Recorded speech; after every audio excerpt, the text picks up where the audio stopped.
ఇప్పుడే ఎన్గోల్డ్ బయర్స్ కి కాల్ చేయండి. మీ తాకట్టు బంగారం కష్టాలకి గుడ్ బై చెప్పండి.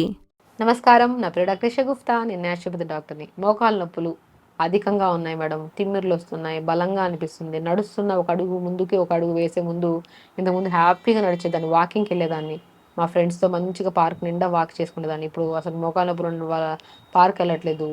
సో చాలా వరకు ఆ కైండ్ ఆఫ్ డిప్రెషన్లోకి వెళ్తుంటారు మోకాళ్ళ నొప్పి. అది కూడా యంగ్స్టర్స్లో మోకాళ్ళ నొప్పులు రావడం ఏంటండి? అసలు మోకాళ్ళ నొప్పి ఎందుకు వస్తున్నాయి? లిగమెంట్ ప్రాబ్లమ్ అని, కార్టిలేజ్ ప్రాబ్లమ్ అని చెప్పి, సైనోవిల్ ఫ్లూయిడ్ తగ్గిందని, బోన్కి మధ్యలో స్పేస్ ఎక్కువ అయిపోయిందని చెప్పి ఇన్ని సిమ్టమ్స్, బోన్ కరుగుతుందని చెప్పేసి ఒక పాయింట్, ఒక్కొక్క ఇన్ని కంప్లైంట్స్ ఉంటాయి. ఎందుకు అసలు ఇవన్నీ వస్తున్నాయి మనకి? స్ట్రెంగ్త్ ఫుడ్ తీసుకోండి. నేను ఒకటే చెప్తాను, ఎప్పుడు ఏ సమస్య అయినా సరే మెయిన్ ఆహారం. ఆహారమే మెయిన్ బలం. ఆహారం కరెక్ట్గా ఉంటేనే అదే బ్లడ్, మనం ఏం తీసుకుంటున్నామో ముద్ద అన్నము అదే బ్లడ్ కింద కన్వర్ట్ అయ్యి అదే బ్లడ్ మన ప్రతి అవయవానికి వెళ్ళాలి. ఆ ముద్ద అన్నంలో న్యూట్రిషన్ ఉందా లేదు చూసుకోవాలి మనం. ఒక ప్లేట్ మనం ఎదురుగా పెట్టుకున్నామంటే దాంట్లో ఆకుకూర ఉందా, వెజిటబుల్ ఉందాయా, కీరా క్యారెట్ కట్ చేసి ఉన్నాయా, తక్కువ రైస్ ఉన్నాయా, పక్కన ఏదైనా సంథింగ్ మనకు నచ్చిన ఫుడ్డే ఒక పార్ట్స్గా డివైడ్ చేసి మోర్ న్యూట్రిషియస్గా ఉండి అన్నీ కలుపుకొని ఒక ముద్ద నోట్లోకి పంపిస్తున్నప్పుడు ఆ ముద్ద అన్నం లోపలికి వెళ్ళి అది డైజెషన్ అయ్యి అది బ్లడ్ కింద కన్వర్ట్ అయ్యి ఆ సమస్యలన్నింటినీ తగ్గిస్తుంది. కానీ ఇక్కడ ఈ ముద్ద కరెక్ట్గా ఉందో చెక్ చేసుకోండి. ఈ ముద్దలో రకరకాల బిర్యానీలు ఉన్నాయా, రకరకాల కూల్ డ్రింక్స్ ఉన్నాయా, రకరకాల జంక్ ఫుడ్స్ ఉన్నాయా, ఇది కరెక్ట్ లేదంటే ఇది బాగుండదు. ముందే చెప్తున్నాను. నేను ఒకటే చెప్తాను, మైండ్ఫుల్గా తినాలి ఫుడ్. సరే, క్రేవింగ్ అంటాము, బయట ఏదో దొరికింది బాగా కనపడుతుంది, మిలమిలా మెరుస్తుంది బిర్యానీ అని, సమ్ కూల్ డ్రింక్స్ అని, లేదంటే కేక్స్ అని, అవన్నీ డంప్ చేసేసామనుకోండి, ఏమవుతుంది? బ్లడ్ టాక్సినేటెడ్ అయిపోతుంది. రక్తం అనేది శుద్ధి జరగదు. రక్తం అనేది అదేంత టాక్సినేటెడ్ బ్లడ్ అయిపోతుంది. దానివల్ల ఏమవుతుంది? టాక్సినేటెడ్ ప్రాబ్లమ్సే. అంటే విషపూరితమైన సమస్యలు రావడం తప్ప ఏముంటుంది చెప్పండి? కాబట్టి ఏ నొప్పులకైనా సరే మనకి compulsory B12, D vitamin, iron, calcium, zinc, magnesium ఇవన్నీ కావాలి. అవి ఉంటేనే మనకి మోకాళ్ళ నొప్పులు అనేవి ఉండవు. అవన్నీ కరెక్ట్గా ఉండాలి అంటే మునగాకు, తోటకూర, పాలకూర, పొనగంటి కూర, బచ్చల కూర ఇవన్నీ రెగ్యులర్గా తీసుకోండి. ఆకుకూరలు ఎప్పుడు ఏం చేసినా సరే, వాల్నట్స్ అంటారు కదా, వాల్నట్స్ బ్రెయిన్ షేప్లో ఉంటాయి వాల్నట్స్. వాల్నట్స్లో కొద్దిగా అవిసె విత్తనాలు, కొద్ది జీలకర్ర, మూడింటిని దోరగా వేపేసుకొని పౌడర్ చేసుకోండి. ఆ పౌడర్ని మునగాకు చేస్తాం కదా, ఒక వెల్లుల్లి, కొద్దిగా ఆనియన్ వేసి లైట్గా మగ్గుతున్నప్పుడు మునగాకు వేసి, మునగాకు లైట్గా మూత పెట్టి దింపే ముందు కొద్దిగా చాలా తక్కువ ఆయిల్, లేకపోతే ఆయిల్ కూడా అవసరం లేదు, ఘీ వేసుకోవచ్చు. లేదు అంటే కొద్ది ఘీ వేసి ఆనియన్, వెల్లుల్లి వేసి వేస్తుండ మునగాకు కానీ తోటకూర కానీ ఏదో ఒక ఆకుకూర వేసి ఒక ఒక 1 to 2 minutes మగ్గిన తర్వాత, ఆకుకూరలు తొందరగా మగ్గుతాయి కదా, మగ్గి దింపే ముందు కొద్ది వాల్నట్స్, ఫ్లాక్ సీడ్స్ అంటే అవిసె విత్తనాలు అంటారు, జీలకర్ర, మూడింటిని పౌడర్ చేసి పెట్టుకుంటాం. ఆ పౌడర్ని 1 స్పూన్ 2 స్పూన్ జల్లేసేయండి. ఇంకొన్ని నువ్వులు కూడా యాడ్ చేసుకోవచ్చు ఇందులో. అది జల్లేసుకోండి. అలా ప్రిపేర్ చేసుకుని ఆకుకూర తీసుకోండి. మోకాళ్ళకి చాలా స్ట్రెంత్ వస్తుంది.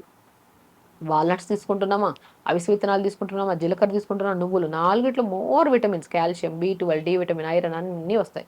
అలా ప్రిపేర్ చేసిన ఆకుకూర ప్రతిరోజు తీసుకోండి. అద్భుతంగా పనిచేస్తుంది. సో మనకి మ్యాక్సిమం నువ్వుల నూనె ఉంటుంది కదా, నువ్వుల నూనెలో వాము పువ్వు అని దొరుకుతుంది, మనం పుదీనా పువ్వు అని దొరుకుతుంది. ఆయుర్వేద షాప్స్కి వెళ్ళినా, జనరల్ షాప్స్లోకైనా దొరుకుతుంది. అవన్నీ దొరకలేదు, కర్పూరం అయితే దొరుకుతుంది కదా, కర్పూరం ఆ నువ్వులను వేసేసుకొని మంచిగా మోకాల దగ్గర ముందు వెనక మంచిగా మసాజ్ చేసుకోండి. మోకాలు నొప్పి వచ్చిందంటే కింద భాగంలో నరాలు స్ట్రెంత్ లేకపోవడం వల్ల కూడా వస్తుంది. కింద మంచిగా మోకాల కింద బాగా మసాజ్ చేసుకొని పై భాగంలో మంచిగా మసాజ్ చేసుకోండి. అవిసె విత్తనాలు ఉన్నాయి కదా, నేను చెప్పాను కదా అవిసె విత్తనాలు ఉంటారు కదా, దాన్ని పౌడర్ చేసేసేయండి. ఒక గ్లాస్ నీళ్ళు తీసుకోండి, అవిసె విత్తనాల పౌడర్ 1 స్పూన్ వేసి బాగా కలపండి. అలా మంచిగా కలిపిన తర్వాత ఐస్ ట్రే ఉంటుంది కదా, ఐస్ క్యూబ్స్ చేస్తాం ట్రే ఉంటుంది కదా, దాంట్లో ఈ నీళ్ళన్నీ వేసేసండి.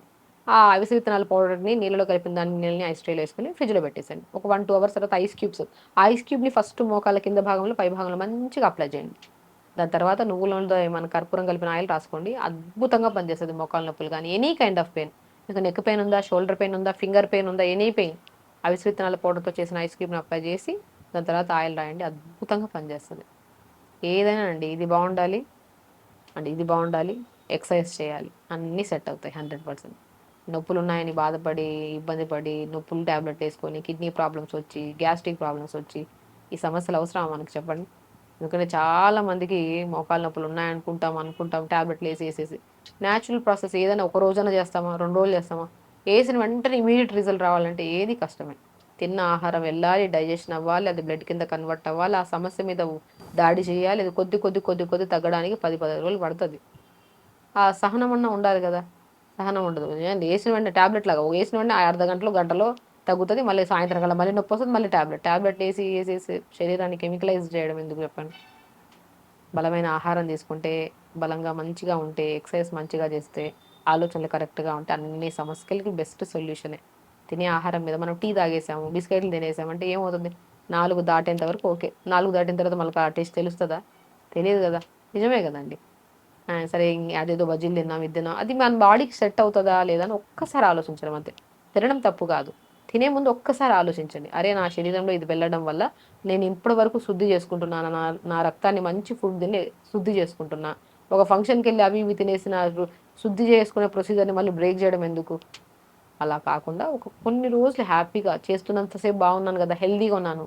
హ్యాపీగా ఉన్నాను. నా శరీరం కూడా యాక్టివ్‌గా ఉంది. మళ్ళీ ఎందుకు దీన్ని పాడు చేసుకోవడం? దీన్ని కట్ చేసి మంచి ఫుడ్ తినడం అనే ఒక చిన్న ఆలోచన వస్తే ఏ సమస్య ఉండదు. జనరల్ థింగ్ అండి ఇదంతా. ఎందుకంటే మన దగ్గర ఎంతోమంది పేషెంట్‌లు నొప్పులని ఫిజియోథెరపీకి వస్తుంటారు. రకరకాల సమస్యలు ఏదో డెఫిషియన్సీ ఉందని అన్నీ వస్తుంటారు. వాళ్ళకి ఒక్కటే సలహా ఇస్తాను. మంచి ఫుడ్ తినండి. తినేటప్పుడు ఒక్కసారి ఆలోచించండి. ఇదేదో మంచి వెజిటబుల్స్ ఉన్నాయి, లీఫీ వెజిటబుల్స్ ఉన్నాయి, రైస్ ఉంది, అన్నీ మిక్స్ అయ్యి ఉన్నాయి. ఒక ముద్ద మంచిగా వెళ్తున్నప్పుడు ప్రశాంతంగా ఎళ్ళాలి. నాలుక దాటేంత వరకు ప్రశాంతంగా ఉండి, నాలుక దాటాక అది టాక్సిన్‌గా మారితే ఏం చేయలేం ఇంక. కాబట్టి కళ్ళు కావాలంటే కడుపు వద్దంటదంటారు చూడండి. పాతకాలంలో అనేవాళ్ళు. "నీ కళ్ళు కావాలంటున్నాయి, కడుపు వద్దంటది" అని. మా అమ్మ అనేది అనమాట. సో, చిన్నప్పుడు అలాగా. సో, కళ్ళు అన్నీ కావాలంటాయి. కడుపు మాత్రం వద్దు వద్దు అంటది. కానీ మనం కళ్ళకే ఎక్కువ ప్రాధాన్యత ఇచ్చి, కళ్ళు కావాల్సినవన్నీ ఏసేస్తాం పొట్టలోకి. పొట్టకెళ్ళాక అన్ని సమస్యలు స్టార్ట్ అవుతాయి. కాబట్టి కళ్ళు మాట కాదు, కడుపు మాట వినండి. సో, ప్రశాంతమైన ఫుడ్ తినండి. పొట్ట ఎంతుంటదండి? అరిచెయ్యంత పొట్ట. దీనికి మంచి ఫుడ్ ఇస్తే హెల్తీగా ఉంటది.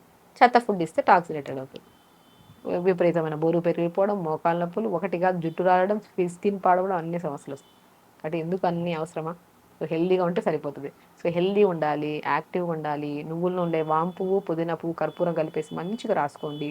అవిసె విత్తనాల పౌడర్‌తో మనం చేసిన ఐస్ క్యూబ్ రాసి దాని తర్వాత ఆయిల్‌లో ఎయండి. హెల్తీ ఫుడ్ తినండి. చెప్పిన ప్రతి పాయింట్ వాల్యుబుల్ పాయింట్. విని హ్యాపీగా గుర్తుపెట్టుకొని మరి హెల్తీగా ఉండండి. అన్నీ సెట్ అవుతాయి. సో, ఖచ్చితంగా చేయండి. హెల్తీగా ఉండండి. హ్యాపీగా ఉండండి. నమస్కారం.